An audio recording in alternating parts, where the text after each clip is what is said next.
people aren't doing good at relationship is because they don't have aim. Like they're not aiming at a goal that actually is going to produce the greatest end for them. And so that's my whole thought about it. I do believe you got to become your best version, your best self. But then when you do that, a lot of times it creates an entitlement in people that they will dismiss the right thing because of the wrong package. And what happens if you continue to be your best version year after year and the other person's not willing to go on that journey? Yeah. Is it till death do we part, even if they're constantly pulling you down and saying, I'm not going to work on myself. Yeah. You do all the work. I don't trust you, even if you're 100% honest. Yeah. Is it, is that now, what we do? there's always provision in a relationship, especially when there's infidelity and there's different things that have happened that this may be an unhealthy situation that we can't progress in. I honestly feel though a lot of people give up too soon on that. Yeah. Nothing good ever comes out of the easy way. There is nothing great, I'll say great, that comes out of easy. If it's gonna be great, there's gotta be some work that goes into it. Some pain. There's gotta be some pain. There's gotta be discomfort. There's gotta be, do I gotta do this again? Are we still talking about this? And I really do believe in our society today that we rush into things because we know how easy we can get out of them. Instead of taking the time. That's honestly why I've written books and done series and millions of people have watched it, because I'm trying to convince people like, hey, like, take this seriously. It's not just like, we met at the bar, we hooked up, we lived together, now we should make a life together.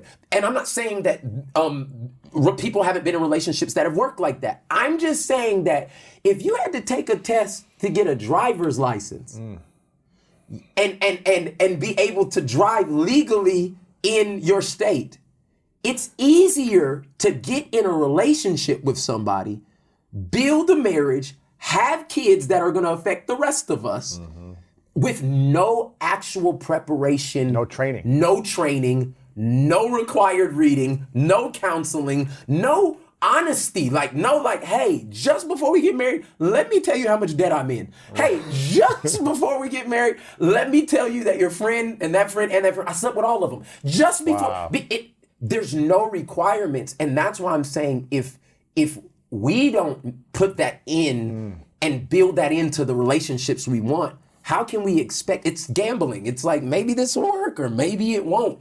I think we can be more intentional on setting a real goal, and I believe those goals need to be put on principles that have lasted in faith that can last for a long time, man. What are the main principles that every relationship should be founded upon? Bro, I wrote a whole book about it. I'm gonna give you three of them. Give me three. Let me give you three of them. The first thing has to be transparency. Yeah. About everything. Everything. Like, I had this thought. Yeah. I looked at this. I did this. Any idea. So I'll say this, you have to be wise. Yes. Because you have to, depending on the layer of relationship you're in right now. If you just meet somebody today and you don't even know if you want to be with them, I don't think it's wise that you tell them everything. But I do believe that there's a difference between transparency and honesty. And many people have adopted the thought process and the philosophy of being honest, but not transparent. Honesty is when you ask me, I'll tell you the truth. But until then, I'm hiding something. Yes. And a lot of times, most of us don't get asked the questions that we need to answer. Because those questions are scary to ask. Oh my gosh. They're scary to ask. And you don't want to know the answers. And you don't want to know a lot of times. And then it automatically, if the person is not emotionally secure enough, then they're like, what, you don't trust me? Like, there's so many different things that are there. And that's why I always ascribe to the philosophy of being transparent. You don't have to ask me, I'm going to offer it up. I'm going to tell you, hey, this, when you talk to that guy at the restaurant, that made me feel some type of way. And it made me really start thinking about the insecurities of my last relationship and why we broke up. And I'm not asking you to solve it at this moment, but I'm letting you know how that made me feel. And I'm just going to process with that. There's no question that your mate could have asked to get that response that genuinely. Because then they'll say something like this, are you okay? Yeah, I'm fine. Like, and the truth is, no, you're not, but I don't emotionally know how to let you know that honestly, it wasn't really what you did, it's what I've been through. Yes. That triggered something in me, and now I'm insecure about what I know I have, but it's because of what happened to me. Like, Sure. but that takes being transparent. And what I found is when I'm transparent, it honestly provides more empathy from the other person. To be able to, man, I'm sorry you felt that way. Well, what can I do? And like that then is deepening that relationship more than it is creating a wedge between it. So I would say, number one, transparency has to be the top thing that you have in a relationship. All right, that's number one. I think that you need to have common faith goals. I think for me, a lot of things that I found in relationship is a lot of people like each other, but what their faith is founded on are two totally different things. And I think you should be equally yoked or equally compatible in the things that you believe.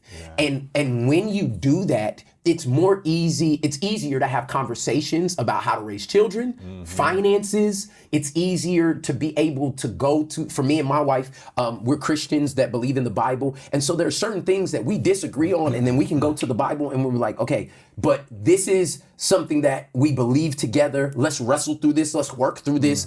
How does that make you feel? Let's ask somebody. There are so many problems that have been solved because we believe the same things foundationally in our faith. And I'm encouraging people a lot of times that when you do that, it creates a foundation that moves past emotions. A lot of times that triggers. It's just like, well, I can't get it and I can't get it. But then when you go to certain things, love is patient. Love is kind. Love keeps no record of wrong. Dang, 1 Corinthians 13 is jacking me up right now. Love offers forgiveness. Love is long suffering. Like these are words that we have adopted from a book that we believe has truth in it and principles to live by. And because we're on the same level in that faith, it corrects us sometimes when we don't want to be corrected. And that's where I tell people the Bible is one of the only books you can read that when you read it, it reads you. Like, and for us, that has helped us. And so transparency, having strong faith foundations. And then the third thing that I would say is fun. Yeah. If you cannot have fun with the person that you're in relationship with, good luck. Like, because there's certain things. Life is hard. It is hard. There will be trouble. It's promised. But if you can find somebody to look at in the darkest part of the valley And laugh with them. It happened to me and Natalie on the plane yesterday. I told you before, we brought two of our daughters with us, and they're 7 and 3 years old, and we're on a plane from Tulsa to LA, 3.5 hours. You can imagine all the fruit snacks and the iPads and all of the different things, crying, just the whole nine. And my wife is pregnant right now, so put that on top of it. So, and she's trying to eat, and I'm sitting in the chair next to her, and something drops off of her plate, and I can see the breakdown just right up ahead like a movie. And I just look at her and I just start laughing, and she sees me and she breaks out. And for 20 minutes, laughing. We are dying on the plane, not because everything's good, because we have somebody to be through and go through everything with us. And that joy, I mean, literally we got off the plane and all the other stuff. She said, I haven't laughed like that in so long. And she was just kept laughing about it. And those are the moments that I found, like I told you a little bit before, but our son, MJ, he's 5. He was diagnosed with autism. And this has been the greatest emotional faith journey that we've been on. He's 5 years old, still nonverbal. I'm the guy of faith. I lead a church. I'm a pastor. I believe. And in my home, there's a situation that has not changed yet. And it's challenged everything. The one thing that has gotten us through, or excuse me, the 3 things that have gotten us through are the 3 things I just gave you. Transparency, our faith foundation being the same, and being fun. I wouldn't be sitting here today talking to you on my way to a 4th child, after my wife battling depression, me challenging my calling, trying to figure out why is this happening at the moment where everything great in my life is happening. And it's those 3 things being transparent about how I felt and my emotions, and her being transparent about how she felt and her emotions, and having our faith anchored to something that was stronger than us, and us having fun. That I told you before we came in here, I am having the most fun in relationship. I'm not faking. This is authentic. This is the joy that I have to be, because we have decided that there's some principles we have to live by that most people aren't going to show you in reality television. Most people aren't going to give you in a blog or a tabloid. And it has to be lived out. And that's what we're trying to do. What has been the biggest challenge for you during the rise of your personal brand success, the church success, the audience growth, the financial growth? What has been the biggest challenge emotionally on how you've handled the emotional weight with the information about your son, the stuff with your wife, and everything? How do you personally manage the emotional weight? So there's a scripture that I go to all the time, and just because I'm a man of faith, there's a scripture that says, cast all your cares on the Lord because he cares about you. I have to offload daily. And most people carry daily. They keep picking up more. They keep picking up more. And every day I go to my secret place of meditation, of spending time with my creator, and I say, hey, everything that's happening in this life, I'm casting it on you because you care for me. I'm mentally casting it. I gotta let that go. I can't fix the situation. If I could pay for MJ to talk, I would, but I can't, so I'm casting it. I have this organization that's reaching millions of people, and I've never led anything like this in my life before. I have people's jobs and lives and benefits and everything, but I'm casting it. And what ends up happening is it doesn't make it go away. It just means I don't have to carry it alone. The weight. The weight. Yeah. That's where anxiety and pressure and bad decisions and not resting and all that other stuff comes from.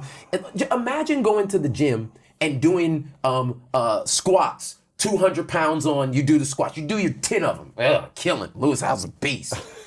Imagine walking out of the gym with that on your shoulders. Driving with that on your shoulders. That's exhausting. Doing the podcast with it on your shoulder. Like, you can't sustain it. You cannot sustain it. And I think the weight of life, people feel that they have to carry all the time by themselves. It doesn't mean that I'm not gonna have to squat stuff every day, but I'm gonna squat it and then I'm gonna cast it. Do you think there's a way for people that aren't in your faith? Yeah.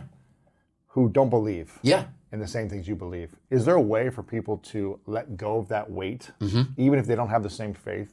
I believe there's a way to start that process. I believe the first thing that you have to realize is you're not in control. Like, no matter what faith, no matter what you believe, where you came from, make the sun come up 20 minutes early. Yeah, you can't. Like, add another hour to the day. Yeah.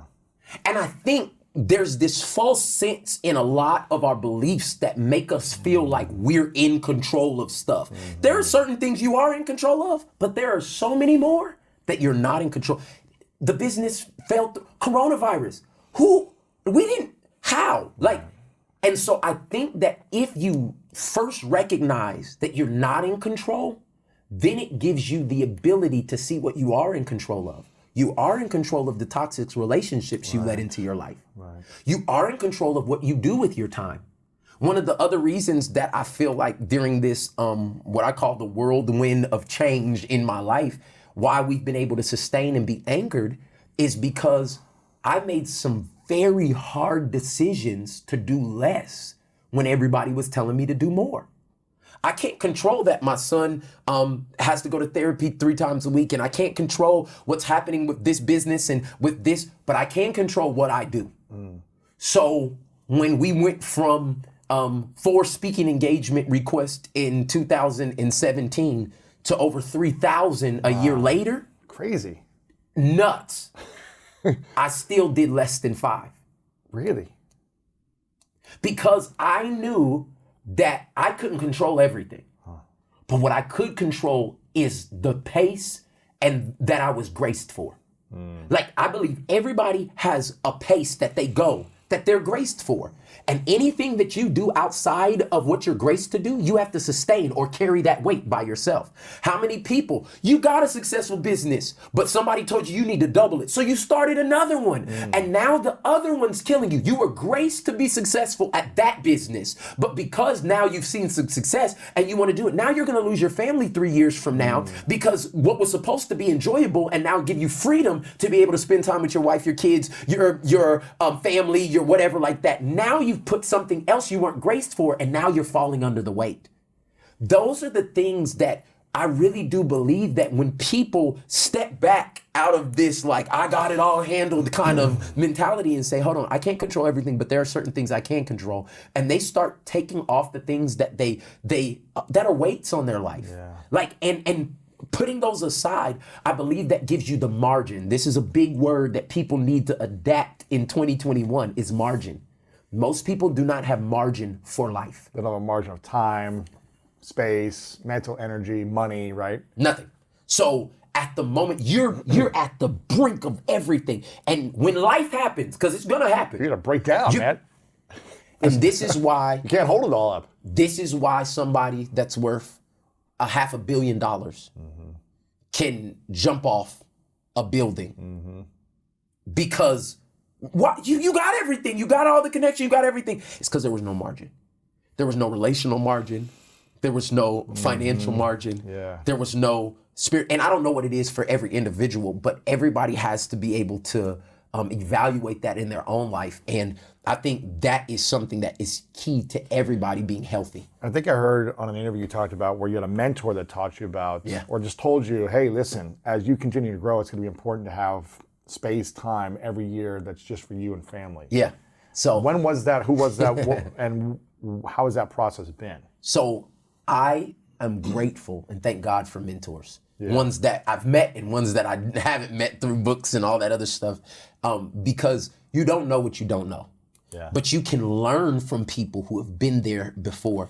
And I became the lead pastor of a church in 2015, Transformation Church. And shout out to Transformation Nation, anybody that's watching, I love you.